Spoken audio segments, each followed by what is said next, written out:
welcome to the Healing Table. I am Allison Mahon. This is a sacred space for truth telling, restoration, and emotional healing. I will be your host tonight as I host Dr. Angel Thompson as we talk about our episode is Healing the Inner Child tonight, restoring the parts of you that got left behind. Welcome once again to the Healing Table. I am Pastor Allison Mahon. This podcast is where we break cycles, confront the wounds beneath the surface, and begin the journey from survival to wholeness. Here's a place where faith and therapy are not rivals. We work together. Your story matters, your healing matters, and every part of you that you thought was just too broken, God can restore. So tonight, join me with my guest, Dr. Angel Thompson. I'm looking forward to an amazing night. Do me a favor, invite your friends. It is going to be an explosive night. The Healing Table is here to serve. Grab a seat, grab your journal, bring your full self. It's going to be good. It's going to be good. It's going to be good. I'm going to introduce my guest once again, Dr. Angel Thompson, PhD. Oh, Hi, sis. Doctor, how are you? I am good tonight. How are you? I am doing well. I am doing well. It is such a pleasure to have you on tonight with us at the Healing Table. Oh, it's going to be good. I'm so excited that you said yes to this assignment tonight. It's going to be really good. Thank you so much. And so, without further ado, because when I tell you that the lines has been lighting up, they saw your face on the flyer, and everybody's like, "That's going to be good. That's going to be good. That's going to be good." How do I get in? I said, "But listen, just go on the page. We are on YouTube. We are on the Allison Mahon Ministry page on YouTube, and we are also on the Brilliant Woman Coaching YouTube page as well. All right, so you can tag, you can share with your friends. It's going to be really good. So tonight, our topic is healing the inner child, restoring the parts of you that got left behind. All right. So, the purpose tonight is to explore how childhood wounds affect adult identity and emotional patterns, and to provide spirit led and trauma informed guidance on healing the inner child. All right. So, tonight, Doc, I just want you to introduce yourself. Tell us what you do, where you're from, how you be, what you do. Well, for those that don't know me, I am Dr. Angel Thompson. A lot of people call me Dr. OJ. I am a clinical sociologist. You had a clinical psychologist on last week, and so I am a clinical sociologist. And the difference in that is I deal with socialization. I get to tell you and find out the things that make you tick from a perspective of relationships. And so it is a very interesting field. I hail from the great city of New York, Queens to be exact, where I still reside with my husband, Mr. Leroy Thompson. I'm the mother of three, the mother of one, the friend of Allison, and I'm glad to be here tonight. Thank you. They're weighing in tonight. Um, and we're going to jump right in because I know that there is much to cover. And thank you for sharing your background and your history so that everyone knows what you do and how you do it. And so I wanted to ask you tonight because the healing table is all about healing, and I really decided to bring this podcast to our audience because my coaching container, I deal with survival mode, um, trauma informed. I deal with women that have been high performance women that are dealing with survival mode and how we can heal and get on task and on to live our lives in fullness and not in survival, in wholeness and not in survival. So tonight I want to ask you, what does it mean to heal the inner child?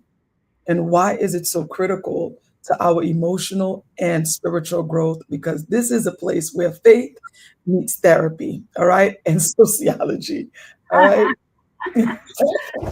Well, first, I want to say I am honored to be guest number two on the healing table. Truly, it is an honor. I'm so godly proud of the work that you're doing. I love the blueprint. I love the setting. I love the blonde hair. I love all the things. So now y'all gotta be with us tonight because we sister friends, right? So, um, but it's a wonderful thing to see that people are really taking their mental health serious in the body of Christ. And Mhm. the reason that I specify that is because for so long we have been taught to believe that Jesus, he will fix it after a while, and we have always been, taught to believe that as long as you turn it over to the Lord, He'll work it out. I mean, all the cliches. And if we're honest in this comment section, now I'm listen. We not in church, but we still call and response, right? So that means I need some amens and preach and all of the things tonight, even though that's not exactly what we're doing. If we're honest, many of us have been walking with the Lord for a long time and we have served God faithfully. We have given what we believe to be everything that we have, the good, the bad, all of the things in between. But yet we still find ourselves in places of what they classify as struggle. We have been told that our character flaws are demons.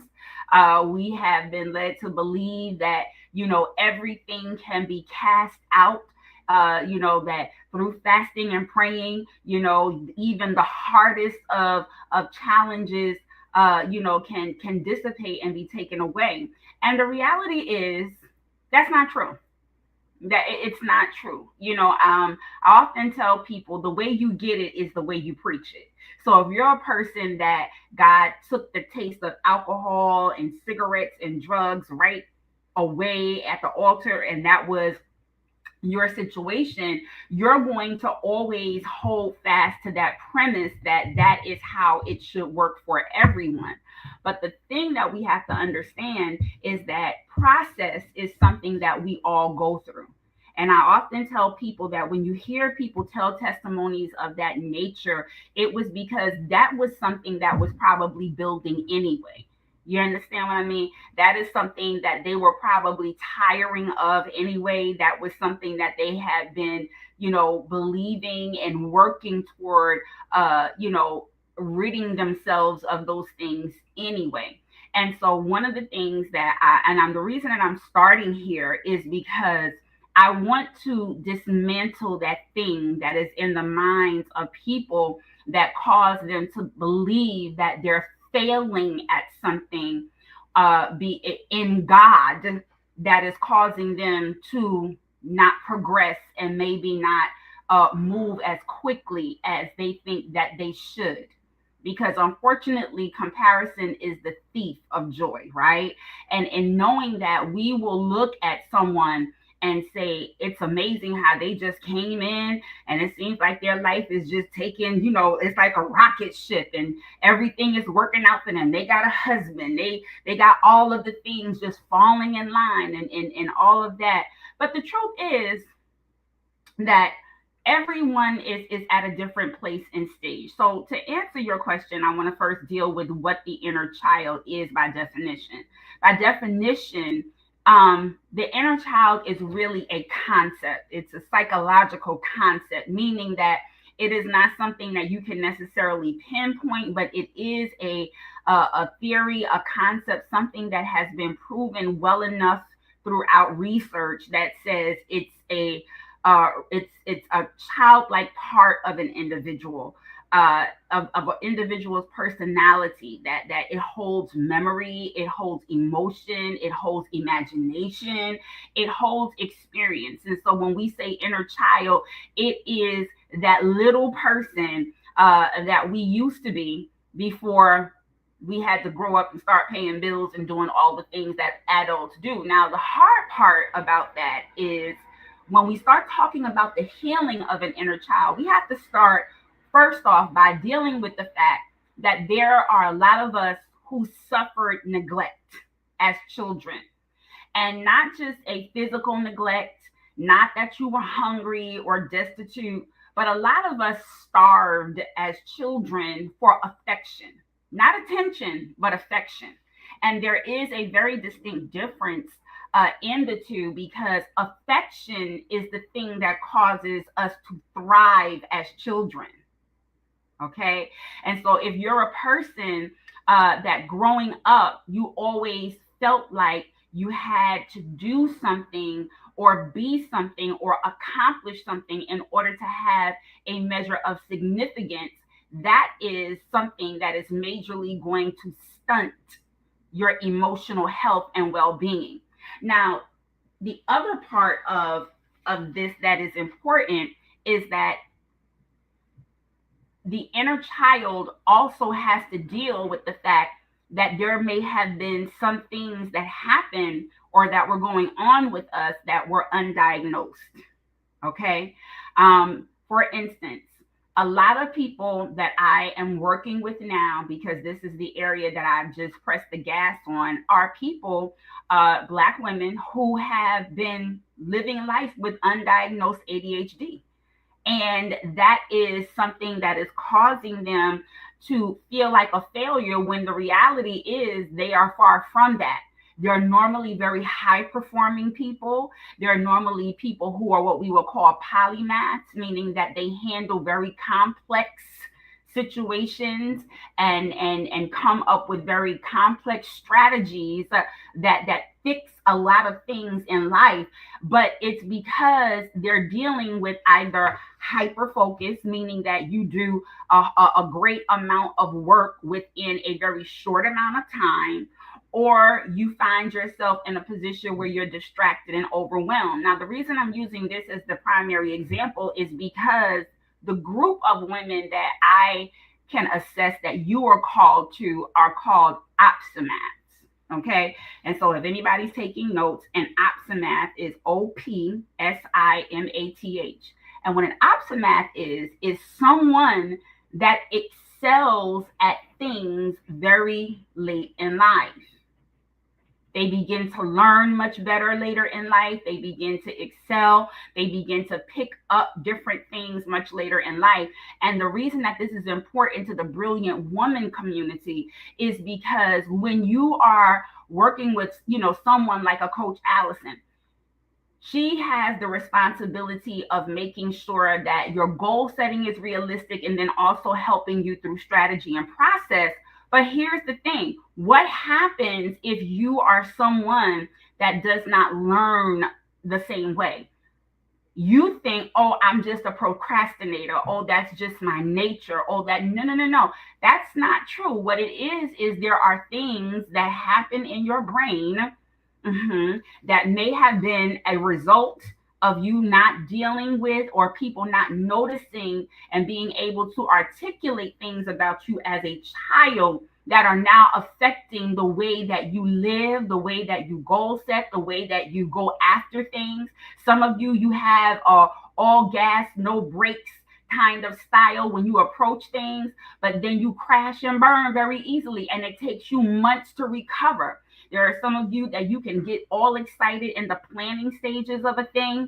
And then what happens is, once you accomplish one thing, and then you begin to experience an emotional stall in your heart or in your spirit, as we say, meaning that now you've accomplished one thing, but now you see Goliath in the next step.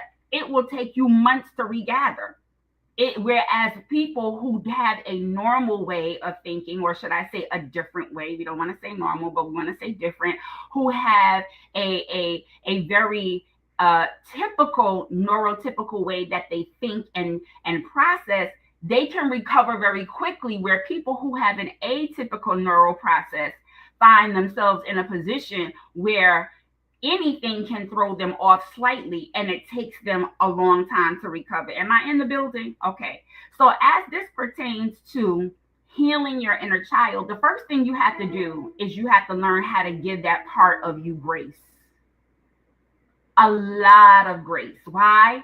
Because you find yourself, and if you take a very real inventory of the gatekeepers of your life, with your mother normally being the first teacher, normally being the first nurturer, if you have been absent, if that has been absent from you, you are extra critical of yourself.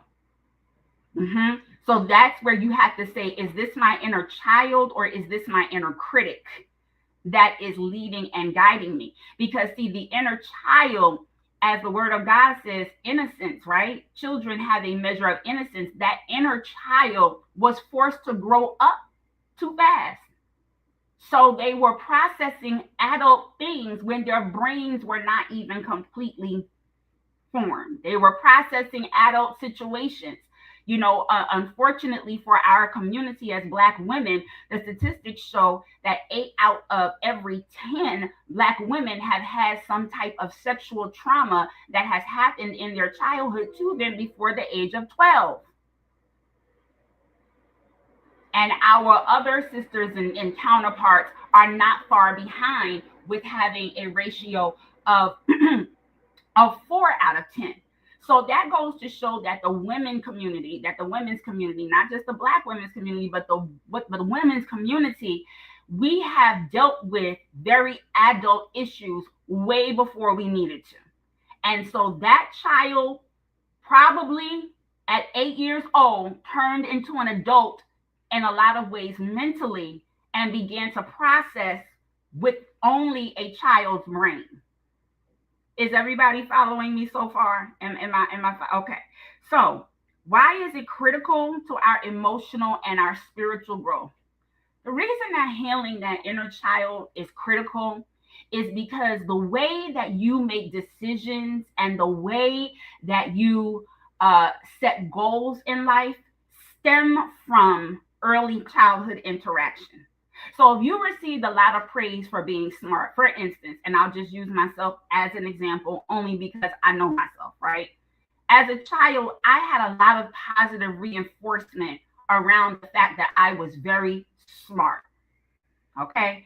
I was a cute kid, but nobody stopped my mother in the street and was like, oh my God, she's gorgeous. No, my adoration, my kudos, and all of the things that gave me a measure of confidence came because of the fact that I was an intellect, even an intellectual, even at a young age, right?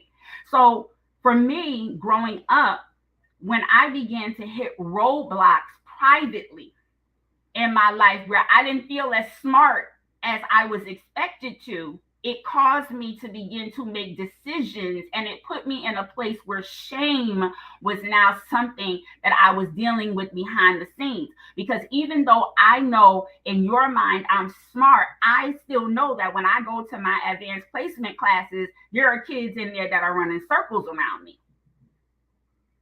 So the reason that it's important for us to heal those parts of ourselves is because now as adults, when we go to make decisions, we go to make them based on what?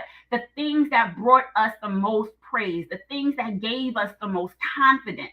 But what if you're a person that never ever had anybody tell you anything good about yourself? What if, as a matter of fact, forget being neutral in a thing? What if you're a person that had a lot of negative things that were spoken to you?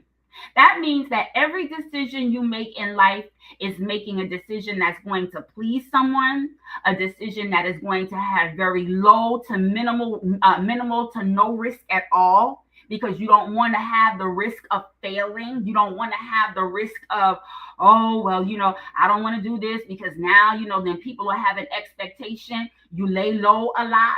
You find yourself being very secretive, and that spills over relationally into friendships, into sisterhood, into marriage, when you're a person that feels like I have nobody to bounce ideas off of, you often make decisions without wise counsel. Am I coming down anybody's block tonight? You make decisions under the cloak of I'm going to do it this way. That way, if anything bad happens, the onus will be on me and me alone.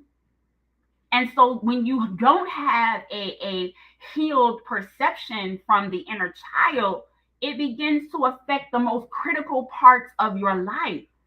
And those are years that you don't get back.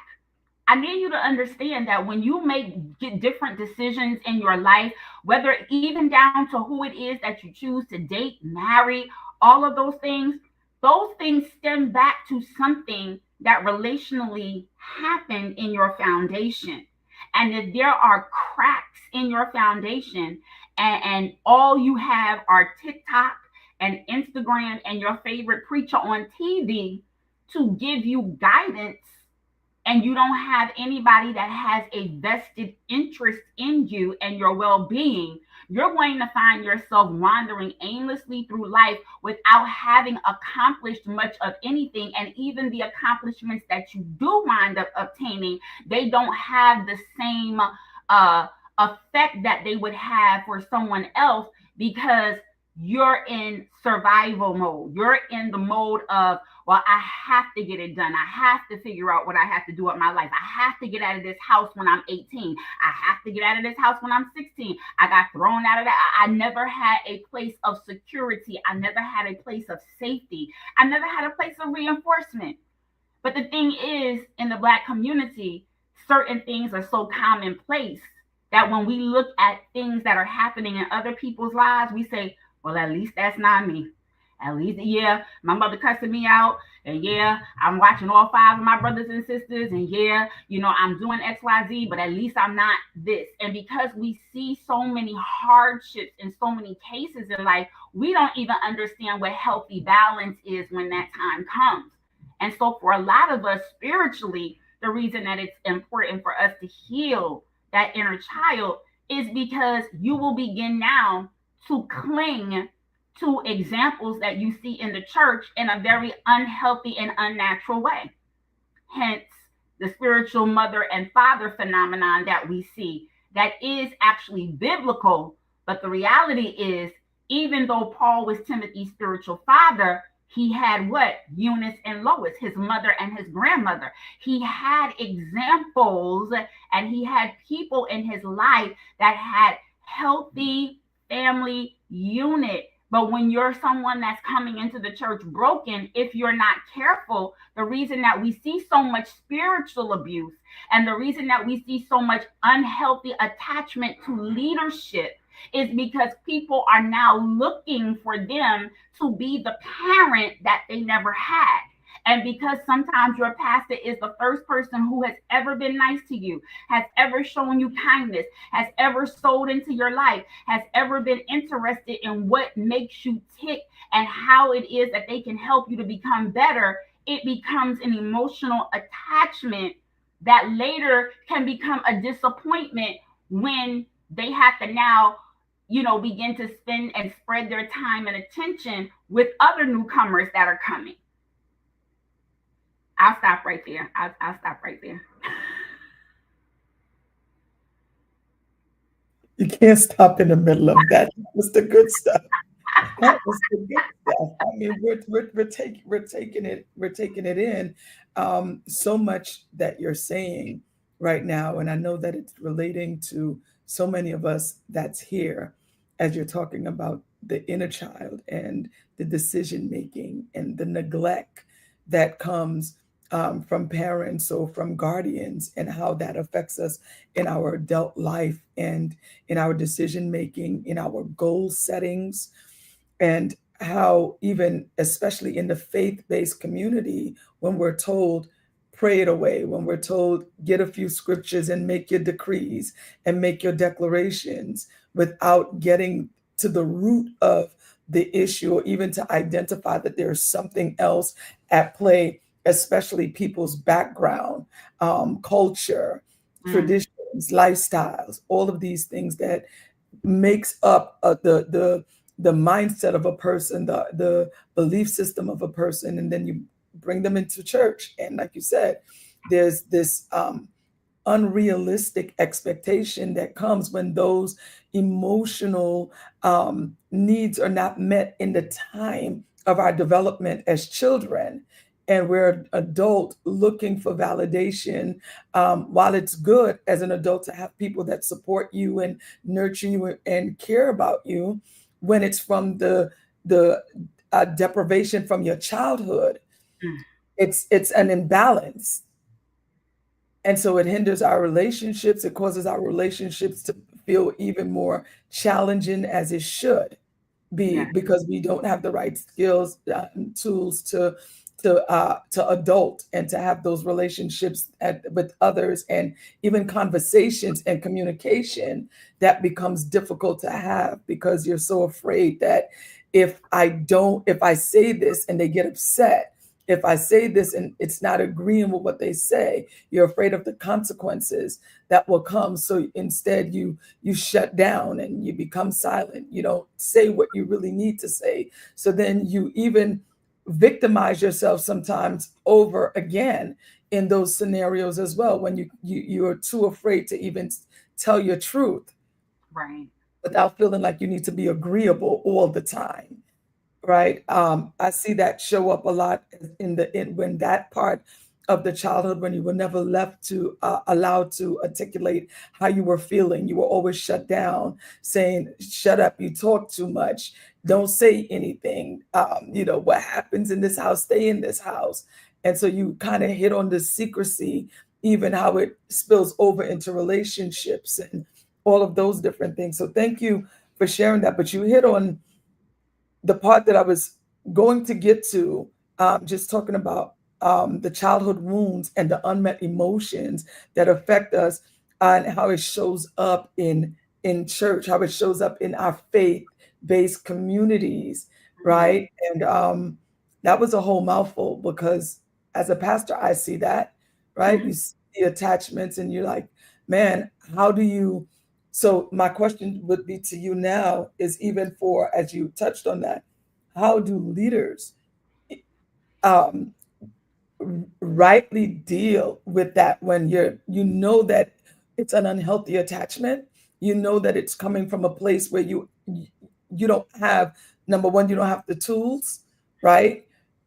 Number two, um, what they're asking you is really irrational, because it's something that you avoid, that you cannot feel Right. without without making them shut down, causing them to shut down, or to feel like they're not being tended to. And this is where people leave ministries prematurely, because they don't feel like their emotional needs are being met, when it's a lot of times you're there for your spiritual needs to be met. And most of the times we're dealing with people that spiritual, it's not even spiritual, it's emotional, that we call a demon, or we call, this person needs to be delivered. But could it be that this person is dealing with the neglect of their childhood, the brokenness of their childhood, the abuses that they have dealt with that they have never gone to? Which is why I am a strong advocate for Jesus and therapy. You can have both.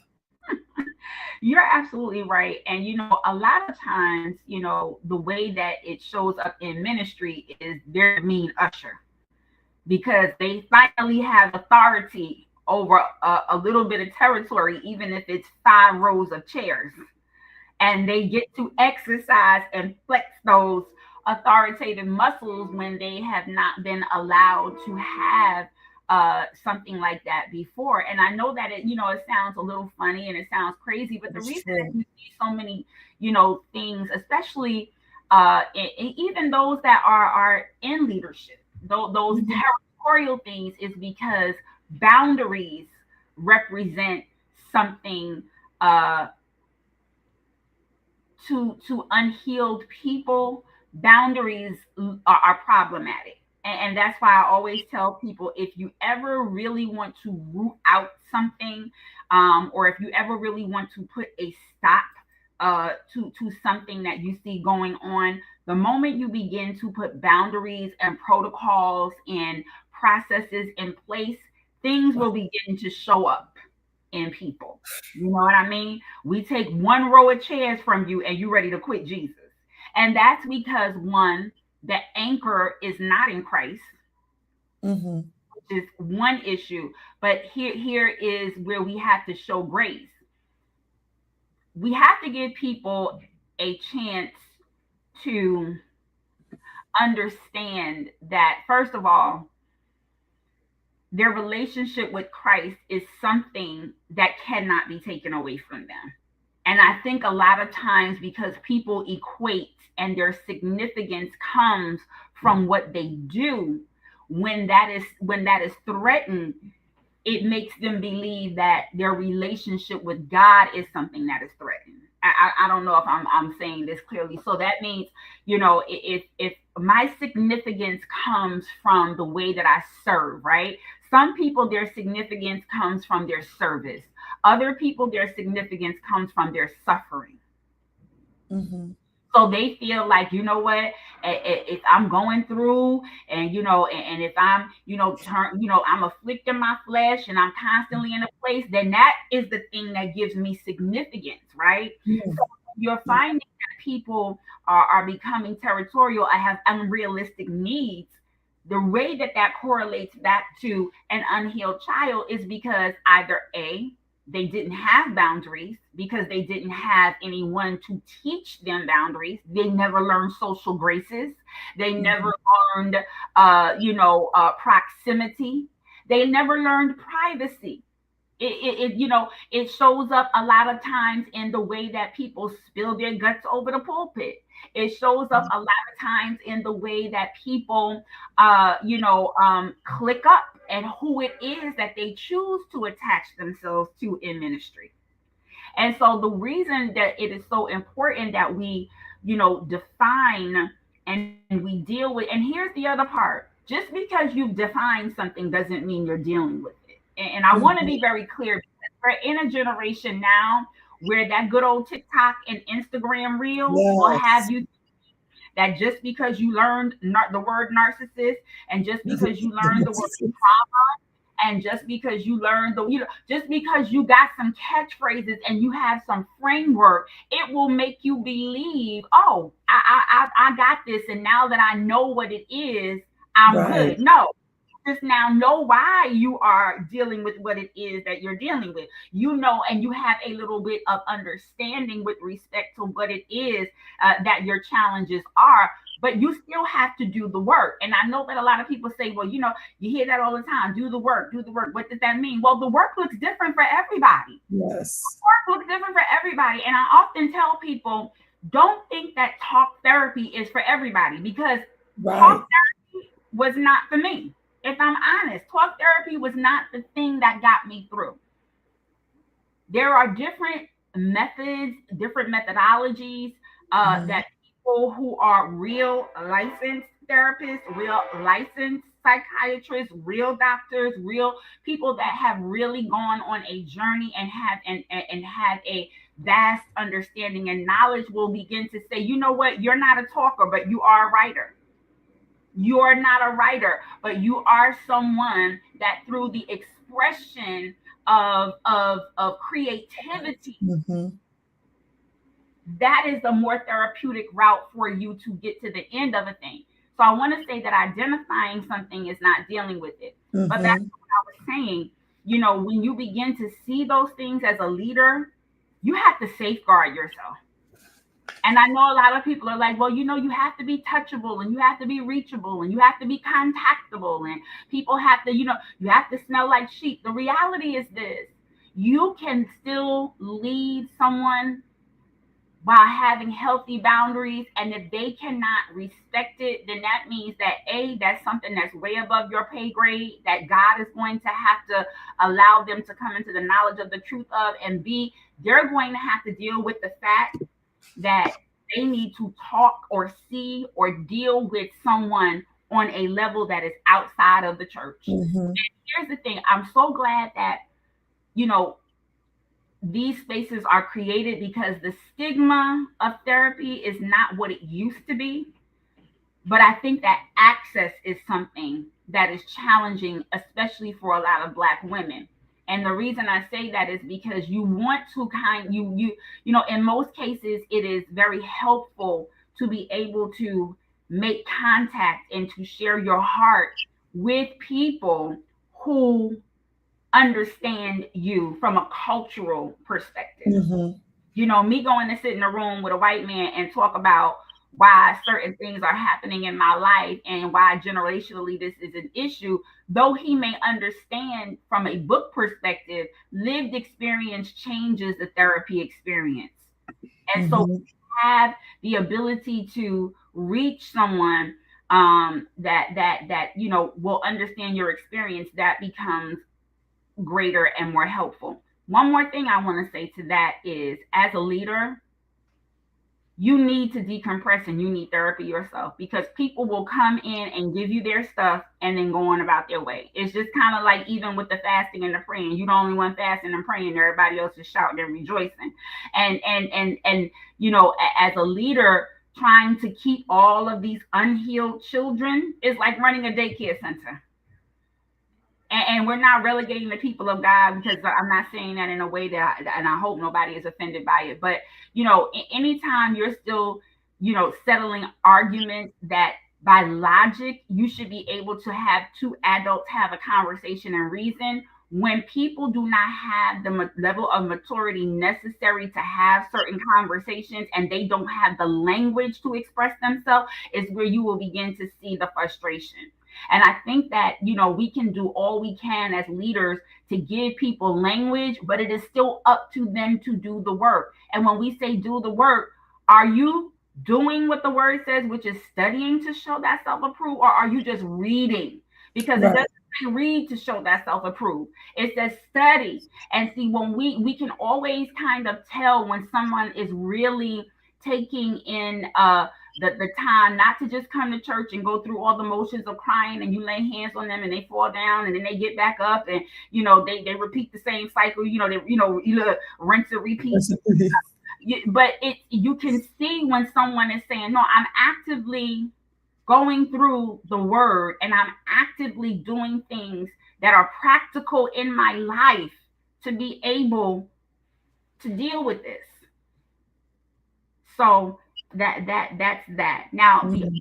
the next thing I want to just kind of add to that is, a lot of times we miss the signs. We miss the behavior. We think that they're just difficult. Oh, that's just sister so and so, that's how she is. Oh, that's just brother so and so, that's how he is. Not understanding that the signs of the lashing out, the signs of the clinginess, the signs of not being able to work on any team, no matter who's in charge of it, the signs of constantly, questioning authority, constantly finding themselves where they have to be coddled, they have to be constantly reinforced over and over again. Those are signs that we have to begin to recognize and say, you know what? This is something that stems from another place. And that's when, as leaders, we have to use wisdom and say, okay, God, how do I begin to try to untie and untangle that? I believe it's Proverbs 28 that says a gentle word can break a bone, right? So Mhm. if we understand the strength of our words and the impact and the power that our words have, that's once we recognize something, is when we'll be able to say, you know what? I believe that this is a way that we can kind of work through with this person. I see that they respond to this. I see that they're a person that when they're given more responsibility, I've seen maturity, them lead with maturity as a result of us giving them more responsibility. Mhm. Other people are like, you can't listen until we get this under control. They cannot go unchecked in any way on any level. And so we still have uh, the responsibility of recognizing the behavior and then being confrontational about it. Confrontation is not always something that is, and I need to talk. No, no, no, no. Confrontation can be various things. But I think for leaders, because, we get accused so often of being insensitive when things are brought to us. We have to be very mindful of how the confrontation works, and so that we don't repeat or we don't cause any further damage to people that are coming through an emotional and a healing process. That's good. That's good. That's good. So much. Make sure I don't have any questions in the chat. That is good. That's good. We being taken to church today. And so, wow, so much, so much, so much here. What else can we cover tonight? Because there's so much that you're giving us right now. So let's talk a little bit about how do high functioning women, faith-filled women, struggle to acknowledge the trauma, or struggle to even acknowledge that there's something wrong. There's something going on that's beyond my experience in church. There's something going on. I'm doing everything, but yet I still cannot arrive at the place of fulfillment. I'm doing everything. I'm still performing. I'm still showing up, but inside I'm struggling. Silently, I'm struggling with the imposter syndrome. I'm struggling with not feeling worthy, but I'm high functioning outside. Everything looks great, but on the inside, and being afraid to let your guard down enough because of who you are in the public eye to then get the help that you need without the stigma. So how do you talk to the woman that's high functioning, faith-filled, especially let's even talk to the leaders, women in leadership, high functioning, high performing women that know that to everyone else, they're great, but on the inside, they're struggling. Well, first we have to deal with the fact that anything that you do for others but won't do for yourself is a self betrayal. Mm-hmm. So we have to, and I need everybody to take a deep breath right there, because a lot of us are masterful at helping other people map out their lives, give them strategy, tell them, say no, don't do this, don't go there, don't do that. But the reality is, you're not doing it in your own life. So it's a self betrayal, and it's also hypocrisy. See, Mm-hmm. even the word says what? Love thy neighbor as thyself. So, And so the reason that you see so many high functioning faith filled women that are refusing to deal with trauma, that are refusing to deal with certain aspects of what they need to be healed from, is because, as I said earlier, their significance comes from a place of, oh well, I have it all together, and my service is where my significance lies. So I don't want to have to deal with what happened to me 10, 15, 20 years ago, not realizing that it's spilling out into the way that you lead, it's spilling out into the way that you love, it's spilling out into the relationships that you have. And you know what? People do not, socially, people take on the personality of their leader subconsciously. So whether we realize it or not, those that we revere and those that we look at and we have a level of high esteem for, if we are around them long enough. See, a lot of people say, "Oh, that's the anointing transferring." Elijah, Elisha. No, no, no. That's a social phenomenon. That is something that mm-hmm. outside of the church as well. If you're around someone long enough, they say, you know what, if you feed them long enough, they look like you. They say husbands and wives, you be together long enough, you start looking like each other. Maybe I your don't think pets. I'm gonna look like my husband, but you know what? Who knows? 20 years from now, I might look over at him and be like, yeah, I got a 5 o'clock shadow just like you. You never know what it is that's going to happen. And so the problem with that is, if I have an unhealed leader, I'm gonna have a mean congregation.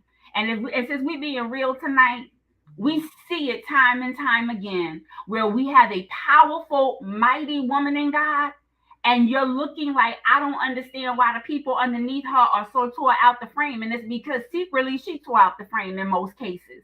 Now, there's always an anomaly and a one off, but we have to understand that principle is what it is. Truth is what it is. Socialization is what it is. And when you Mhm. see that there are a whole bunch of women and that are under one woman and they're mean and their marriages are falling apart, come on, I wish I just had a little bit of help in the comment section tonight. Mhm. Begin to see that you can, there's no way that you're going to look at that and say that is good, but the fruit that comes from it is not. Mhm. And so, as women in leadership, our first responsibility is to ourselves, because I cannot heal anybody without healing myself. And I know some people will say, well, that's not true, Doc, because you know what? God was using me and I was a whole mess. Well, he was, but now look at where you are. And I guarantee you, even though he used you in the lives of those people, if you go back and examine the fruit at its core, there are still some things that need to be handled and taken care of, even in that. And see, this is the part where we can listen, where we must to our own selves be true. True. Mm. I told someone, I said, I often can tell when someone is dealing with a measure of undiagnosed ADHD because they can accomplish very complex processes, but they cannot explain them. And the reason that that is important is because anytime you can accomplish something, but you cannot lend any level of language to a process, you have no business teaching that process until you can lend language to it. Mhm. I don't know how I did it. I just did it. Well, you know what? That means that you have ability, but you do not have teaching power. You don't have the ability yet to be able to tell someone how to get where it is that you need to get. And here's the thing, if we, as women of God at the top of the pyramid, are dealing with mean girl syndrome, come on, you've been in this thing long enough now to know, and you've been around enough to know that some of the people that we admire, we wish we never met. We wish we never had an exchange, because now everything that we thought and believed is blown. And why?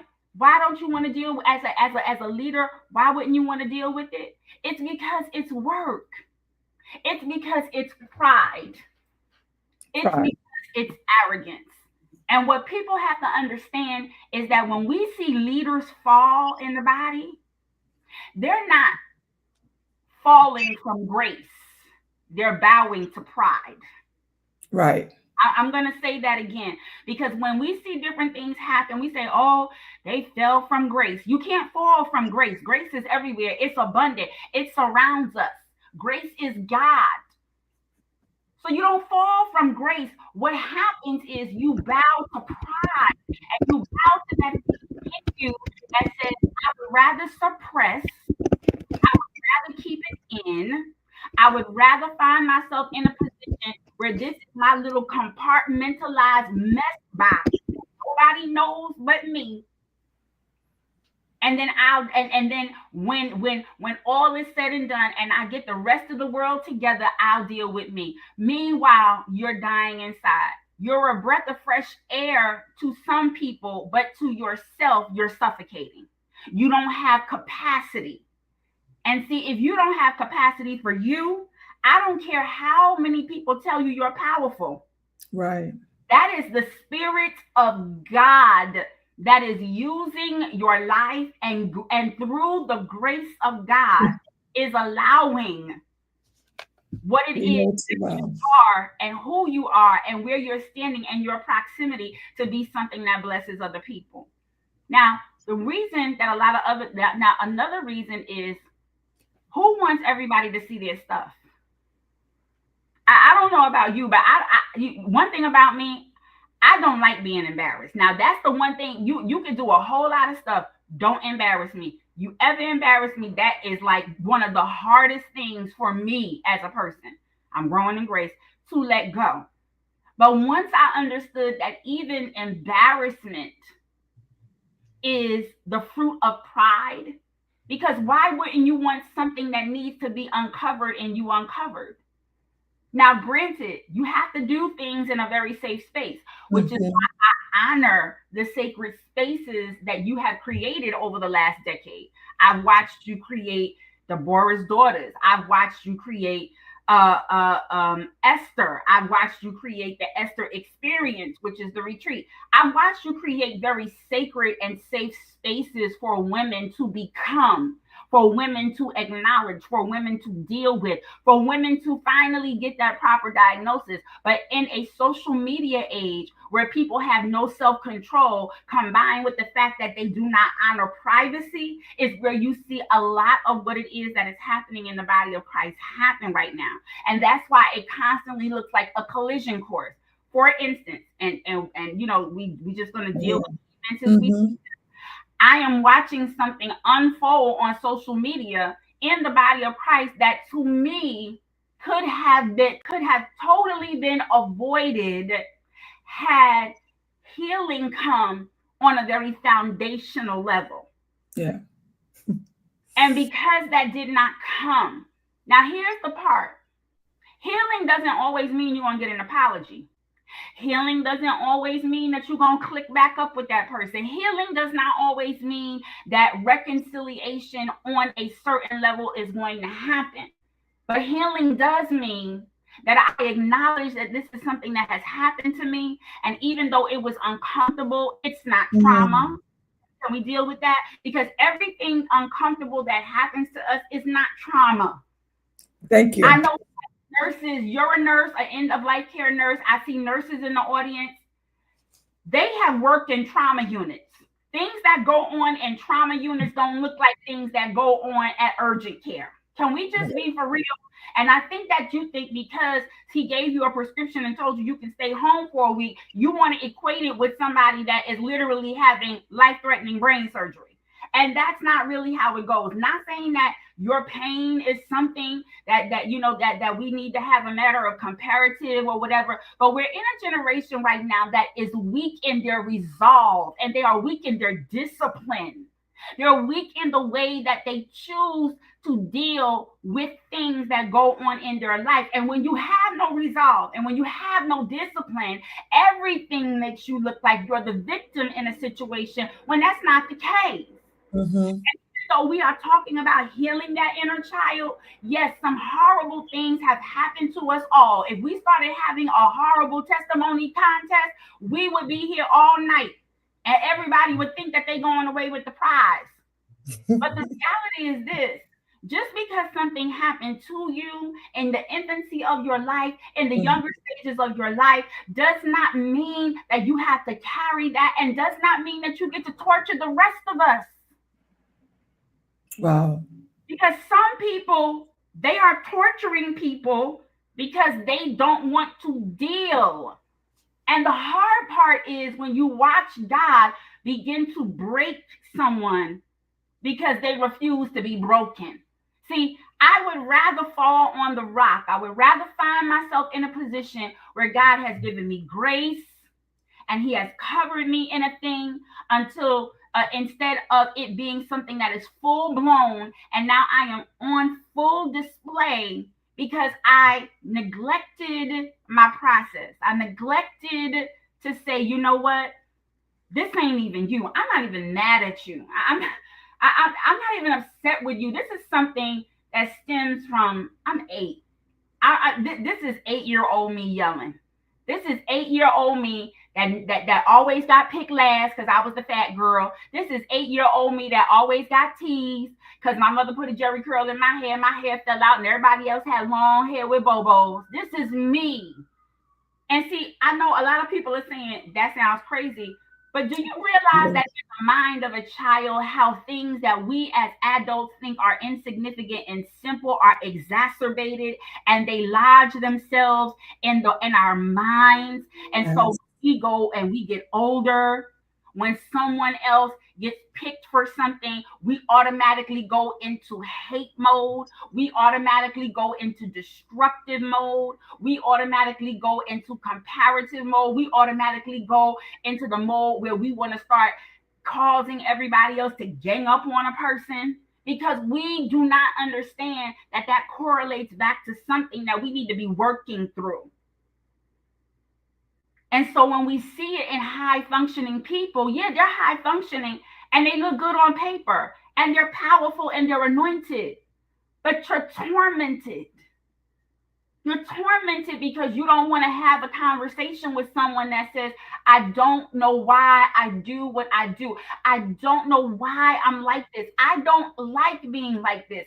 I remember there was one time, and I know we are going way over time, so please stop me. And I'm sorry, Mhm. everybody, but we just flowing tonight. Um, I remember there was a time I was dealing with something in my life, and I had a therapist, but I was lying to my therapist. As a doctor now, I don't know why people pay me $250 every 15 minutes to lie in my face. Because I'm like, whether you tell me the truth or not, once you pay your $25 deductible and I bill Humana or Aetna or whosoever, you're still going to go home tormented. And I remember I was dealing with something and I was sitting in the therapy session, and it was just almost like I was talking and I was telling a story, and I just looked at the therapist and I said, I'm lying. I'm lying. And the therapist was like, yeah, I know, but it was getting good. So I was just gonna let you, just because I was on your side. And then it was just like, no, no, no, no. Mm-mm. I'm wrong right here. I was nasty. I didn't handle that right. Some of us, if we look at our life, we see a trail of pain behind us that we have inflicted on other people. You know you weren't nice. You knew when you left that church in a mess and people trusted you and gave you access, and then you turned around and did a Facebook Live and told everybody's business that was wrong. But what in you made you feel like retaliation is the only way? That's because there was something in you where someone never gave you justice. Someone never said to you, you know what? This is how you properly handle conflict. I didn't learn how to properly articulate conflict until I was about 42. And by then, I already had a PhD. I already understood critical thinking and deductive reasoning, but that cognitive dissonance, meaning that thing in my mind that knows that something is right, but still did the wrong thing, will convince you. And see, in the body of Christ, we will call that, oh, that's a demon. Oh, that's a spirit. Oh, no, no, no, no. How many of you know that there are, even in jealousy, do you know there are different forms of jealousy? There are different types. When we get to the nitty gritty of the thing and we say, you know what, I Mhm. understand why I'm like this is where you begin to say, okay, you know what, I need to get me a journal. I need, because I've already paid a coach. All right, I've already paid a mentor. I paid a coach and I lost the game. I hired a mentor and they became my tour mentor.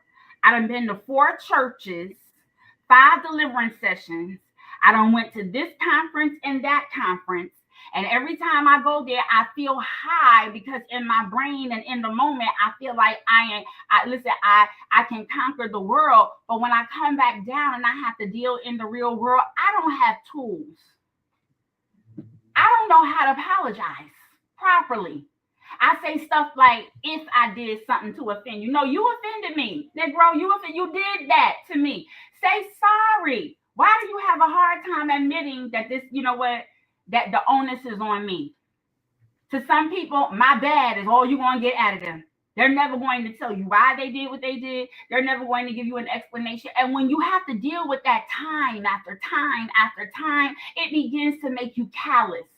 It begins to make your heart, and it begins to make you believe and think. And that's when we start getting into the things that the book of Proverbs start talking about. That proud look, that haughtiness, where we begin to see that false witness, that lying tongue, because in your mind you see it one way, but you're bearing false witness because that's not the way it happened. It's the way it happened in your mind. And see, when we get there is where we'll begin to discover, you know what, that's where discord comes from. Discord comes from me seeing things through a lens that's not clean. And the reason that the lens of my eye is not clean is because the part of my heart that sees, the part of my heart that listens, the part of my heart that processes is not clean. And this is why we see people with secret addictions in the pulpit. This is why people come to church high. This is all right. It's 10:15. I'm gonna stop. Your next question. Your next. We we we have someone in the we have someone.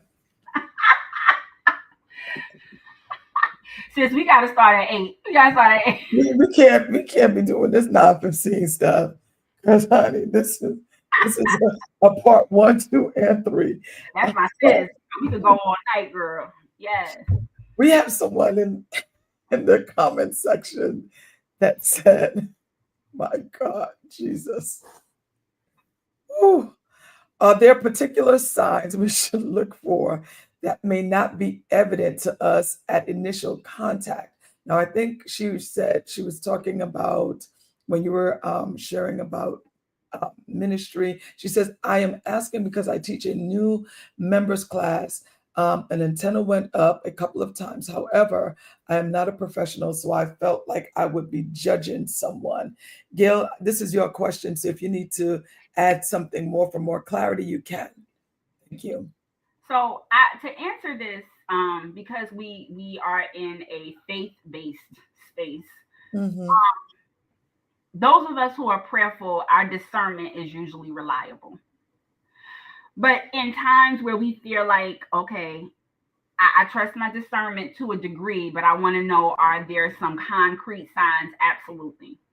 First of all, you have to understand when people are entering a faith-based space for the first time, as you said, it's new members.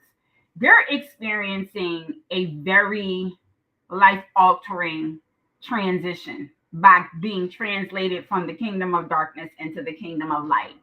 So a lot of times people are all over the place.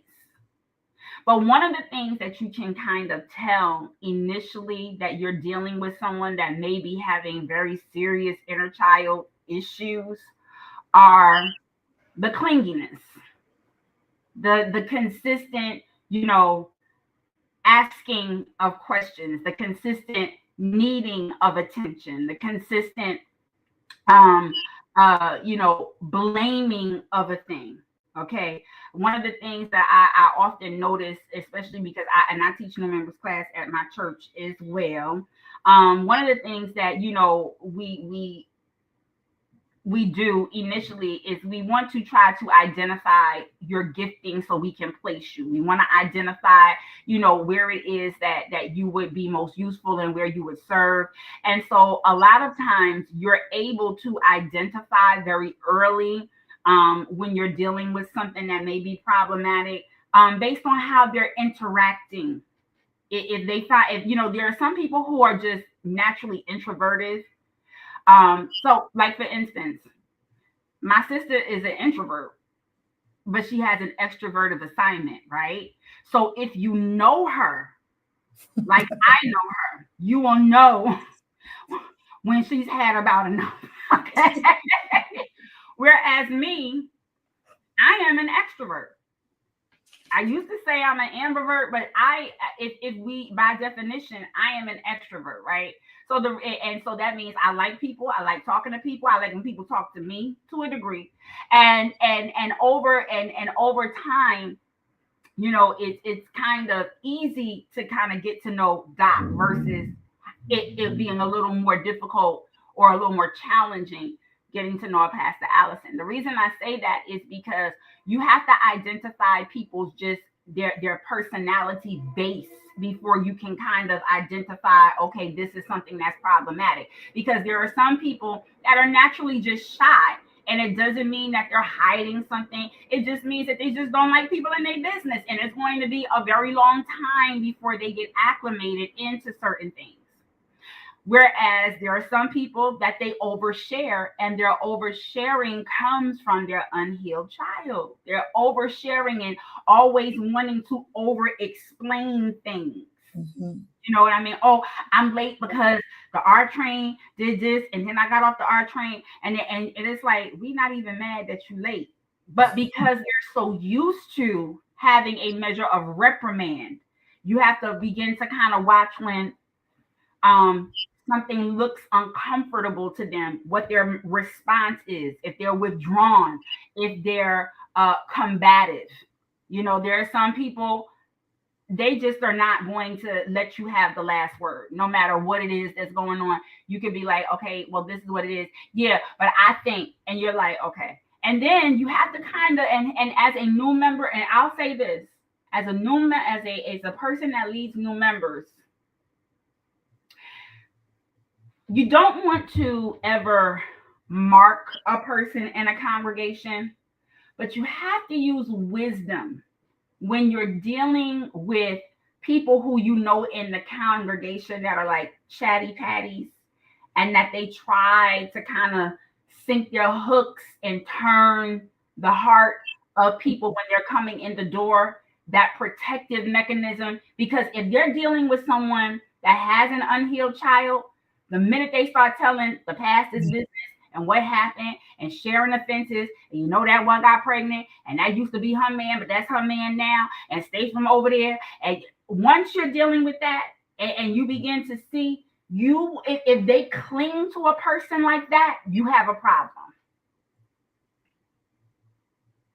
And that is something that you need to immediately cover in prayer, and that you need to address head on. Now, I know you say you're not a mental health professional, but you have to, first of all, be very consistent in your observance of that person. And I want to say this goes for anyone that is in a leadership role that deals with placement in the church. You have to be consistent in your observation, because somebody can have a bad day. As a matter of fact, somebody can have a bad month. As a matter of fact, somebody can have a really jacked up season. Okay? Because if I'm coming to God and I'm getting a divorce, and everything in my life, my money is funny, the man I loved, and I thought I was getting all these ugly babies I done had with this man, now I'm stuck with him, and he done left, and he down the road with my friend, and yeah, that's a bad season. Anything is liable to come out of my mouth. Okay, and so we have to be very consistent in observing whether or not something is a reaction to something that is situational, versus this is just their natural disposition. They just nasty. They just don't smile. They just messy. They just like being in the mix. Another way, giving. There are some people who are natural givers. And normally that stems from something that had a measure of lack in their life, and they don't like to see other people lack. But that has to be checked and monitored too, because people will take advantage of people like that.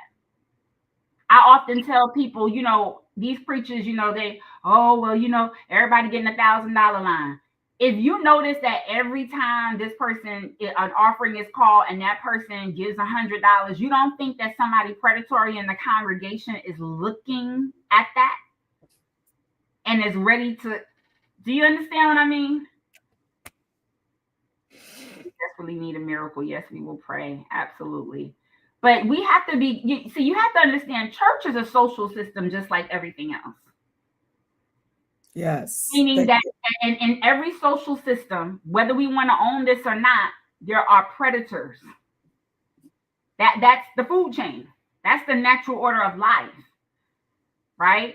Hierarchy, things of that nature. Those are social dynamics that do not change just because of where you are.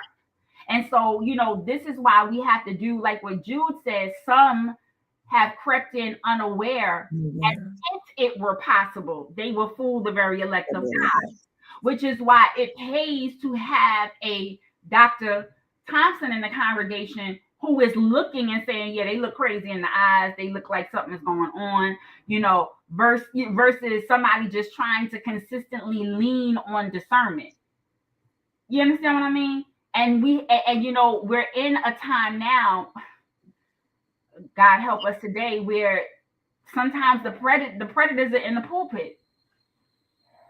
And when you know that, you have to be so careful, even in your pew interaction with people. Because God might send you to a place for a season where you're just there to pray. You're just there to really just, do the will of God by trying to intercede or whatever it is. And you have to be careful about how you move. the way that you say things, because you don't want to put anybody in a snare. And then you don't also, and then also you don't want to misjudge by hinging everything simply on your discernment. I hope I answered your question. I just feel like I'm talking a lot tonight. No, she said that was good information. She Amen. said that was good information. So yeah, wow. Oh, so much. So we're getting ready to wrap up. Oh my God. It's so good in so many ways. In so many ways. Thank you so much for sharing um, so much. I'm seeing people like, we need a 2 and a 3 and a 4 and a 5 and a 6. It's good. It's good. Um, Healing table. Come on. the healing table. Welcome to the healing table. Grab a chair. There's space for you at the table. Because I Um, feel like I've identified a lot of things tonight, and I do want to offer this, as we go to a close. This is such a broad topic, and mhm. while I have probably opened up some things, and now some of your minds and your wheels are turning, I want you to understand this. God is the healer of all things.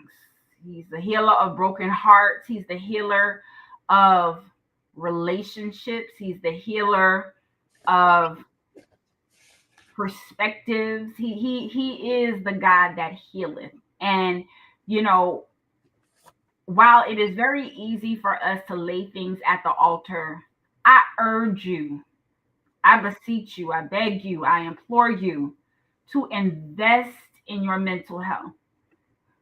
There are a lot of free resources that are out there. A lot of you work on jobs that I'm sure have a measure of hotlines and different things that will offer you resources if you can't afford it. Not everybody that is in a position of authority in the church has the ability to counsel. And while we may receive wisdom, and while we may receive a lot of the things that will give us a measure of comfort, one of the objectives of therapy is to get you to a place where you are whole, where you are on a journey to wholeness. Can I just be honest? There's never a cure. I don't want you to ever think that therapy is a tool designed to cure a thing at all. But if you're a person that is serious about growth and maturation in God, because here's the thing, love Pastor Allison and all of the things that she does. I mean, do we not love the spaces that she creates? Do we not love the resources that she brings? Do we not love the books and the journals? I mean, I just want to just do some data. I want to just collect some data real quick. How long, put it in the chat, have you been following Pastor Allison, if you've been following her? Because I'm here for her community tonight. Shout out to everybody else that's just kind of hopping on. But I want to collect some data tonight really quickly. If you could just give me about 5 minutes, and I'm going somewhere. Just put in the comment section how long you've been with her, or put in the comment section how many of her classes or initiatives that you've taken advantage of, that she has given away as a free resource. Now, the reason that I'm asking this is because I want you to be honest in your assessment. As helpful as she has been, and as many tools as she has given, what have you done outside of that to invest in your mental health and to invest in what it is that you are doing in your life by way of goal setting? Because here's the thing, you can look up in 10 years. See, we're already, 2020 was COVID. And we all were in the house talking big stuff about what we was going to do with all this time that we had on our hands. We was writing books. Book ain't came out. We was okay. We was doing a whole lot of stuff, and now it looks like. So the reason I asked that, so based on what I'm seeing in the comment section, if I had to give an average, that means that most of you have been following her 5 years or more. How has your life changed and excelled? And what could therapy add to that? She's done major spiritual work. If we were to equate her to a doctor, she would be a master surgeon, right? So if you're looking at that and you see that this is how far I have gotten with spiritual counsel and wisdom and maybe moderate work, maybe moderate soul work, what could happen if I decided that this is something that I'm going to make an investment in and I'm really going to challenge myself? One of the things that she asked me to do tonight was to leave you all with a healing truth or something to write or a declaration. And the one thing that I want you to do as a journal prompt this week is to ask yourself where you want to see yourself in the next 5 years, because half of the decennium, half of the decade is gone. Right. 2020 took a year of our life, but it was a divine reset. It was a time that God gave us all to be able to sit and to think and to ponder and to strategize. We witnessed a lot of loss. I need you to be honest about where you're standing with grief. Some of you are grieving people that are still alive. Some of you are grieving the best friend that you used to have. You're grieving your marriage. You're grieving the relationships with people who you are no longer in community with. Those are very serious things that if I had to tell you to do something, where do you want to see yourself relationally in 5 years? Do you want to make up with your mama? Do you want to have a better relationship with your children? Do you want to be more usable in the ministry, which means that that's going to sacrifice some of the things and the liberties that you are used to? I want to tell you that your significance does not come from your suffering. Your significance does not come from your service. Your significance and your identity come from the Lord. And that no matter what it was that may have went unchecked in your childhood, that went unchecked and undiagnosed in your childhood, that may have affected you in your adolescence, that may have affected you and caused a matter of delayed development in some areas. Some of you, the reason that you have not been able to have a loving relationship with a man is because you are developmentally delayed in how to process affection. Sometimes abuse causes a major stunt in the way that we interact with people. And my job tonight, what I asked God to do was to allow my voice to bring you back into your relational assignments and bring you back into your community and to bring you back in right fellowship with people without having to define fault. Because see, some of us, we're stagnated behind the fault line.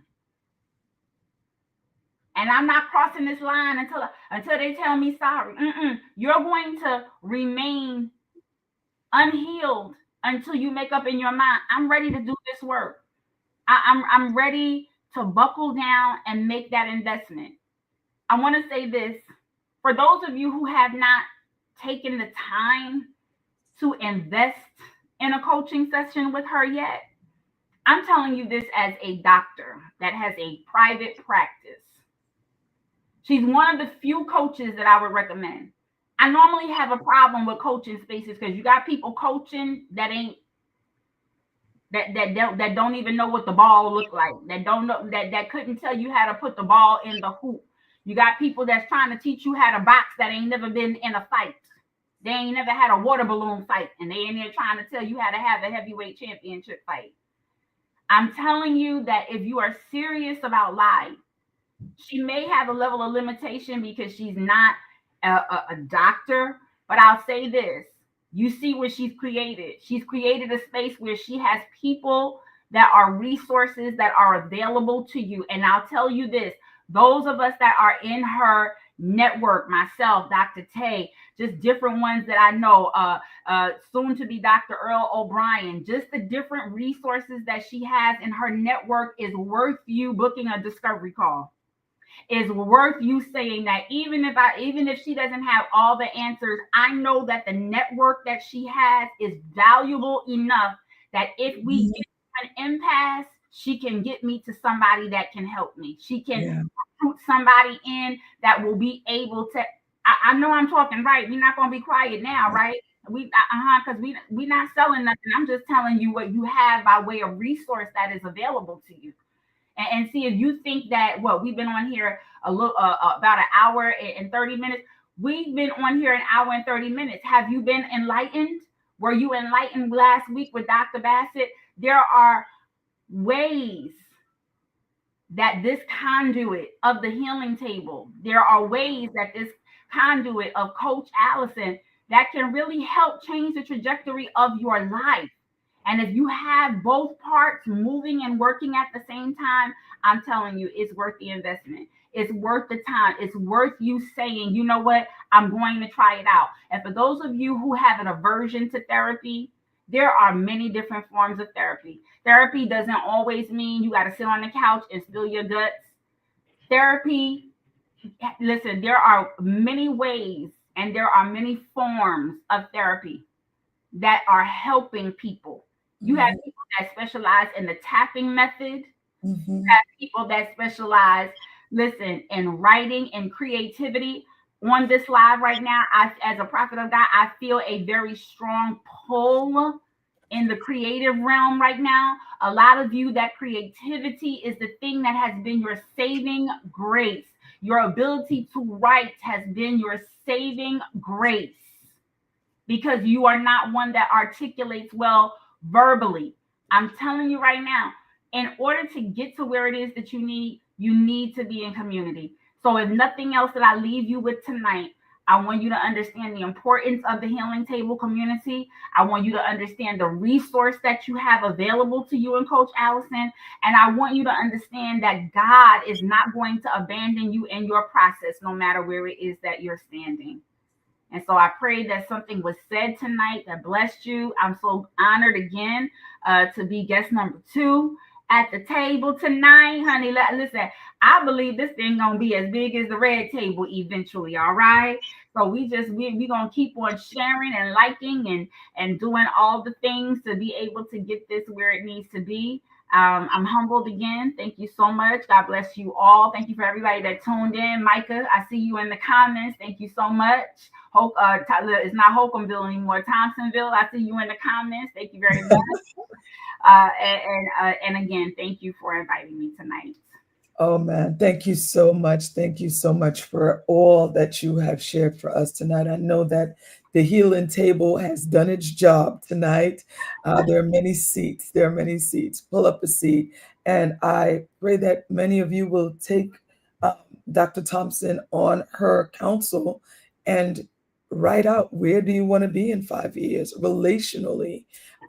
Take the information and use it to the best of your ability, and she's absolutely right. The goal for me, one of the things I tell people is that coaching is about the present time. We don't deal with your past. Yes.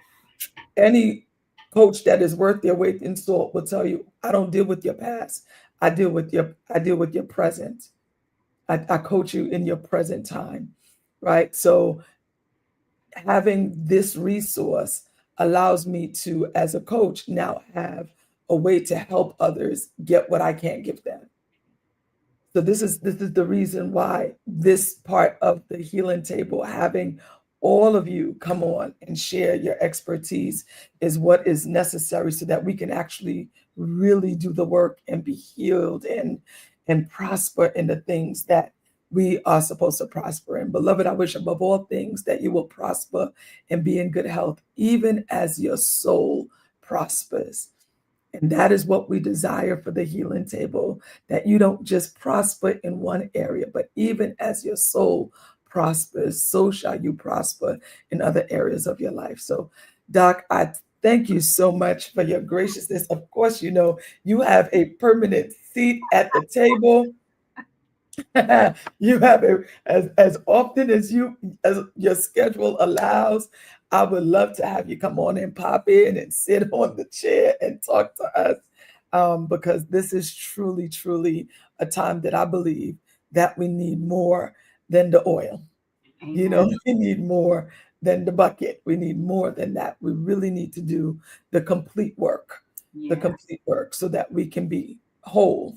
And It's so a I great think, place for you to collect data. You know, one of the, as a researcher, one of the things that, you learn going through your PhD process and different things is data collection is key.